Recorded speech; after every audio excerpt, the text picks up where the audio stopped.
Essa é a parte 4, irmãos. Então, vou explicar o texto para vocês. Demora um pouquinho, mas vale a pena, né? Parte 4 já está grande. Eu sei que pode surgir os pensamentos que eu já previa no início do vídeo. Eu já sei, Luiz, isso daí dá para ir para Efésios 2, eu já conheço as 2 casas de Israel e tal. Mas a bem-aventurança não vem só do saber, vem do praticar. Lembra que Jesus fez o que fez, lavou os pés dos discípulos, enxugou com a sua própria veste o que estava vestido e falou: agora que vocês sabem disso, bem-aventurados vocês serão se fizerem. Então a bem-aventurança não se cumpre só no saber, na prática do saber. Se você não souber como convém saber, você pratica errado. Mas se você praticar aquilo que você soube, aquilo que te chegou ao entendimento, você praticar, se cumpre a bem-aventurança. Entende, irmãos? Então não é essa é a reação. A reação é pegar isso e mudar a maneira de explicar. E começou por Efésios 2, agora pelo 3. Um dia eu comecei pelo 1. Eu tenho vários vídeos sobre esse assunto.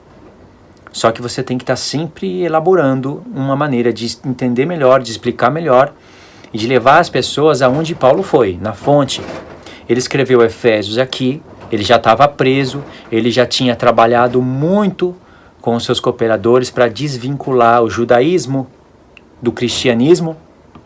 O que Paulo trabalhou muito para fazer hoje, pessoas trabalham muito para vincular novamente o judaísmo com o cristianismo. E o judaísmo de hoje tem uma cara diferente do judaísmo da época de Paulo. É um pouco diferente. Alguns pontos são bem semelhantes, outros não.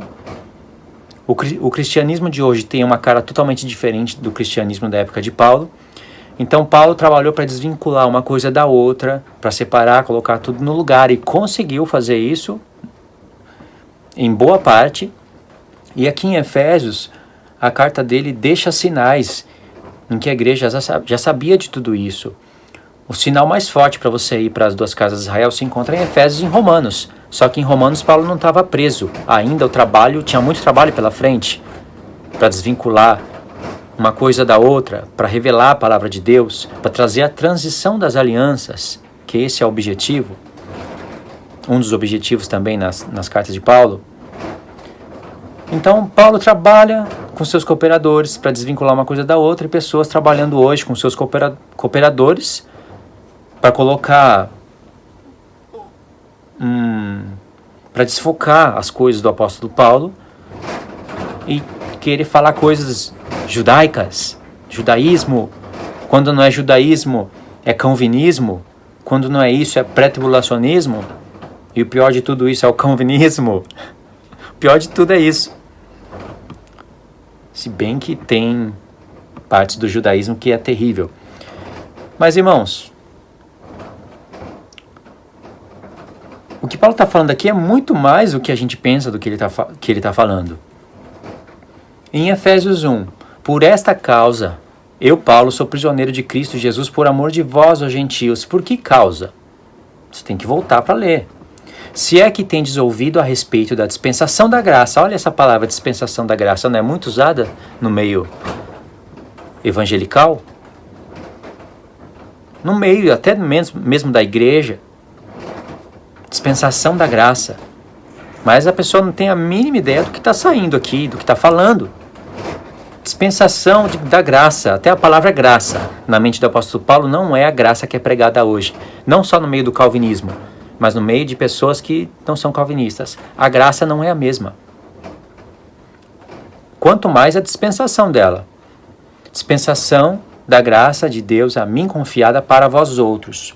Pois, segundo uma revelação, me foi dado a conhecer o mistério, conforme escrevi há pouco resumidamente. O mistério, ele já falou que foi conforme uma revelação. E que foi conforme, 2 vezes a mesma palavra, conforme, segundo, o que ele escreveu antes, no capítulo 2.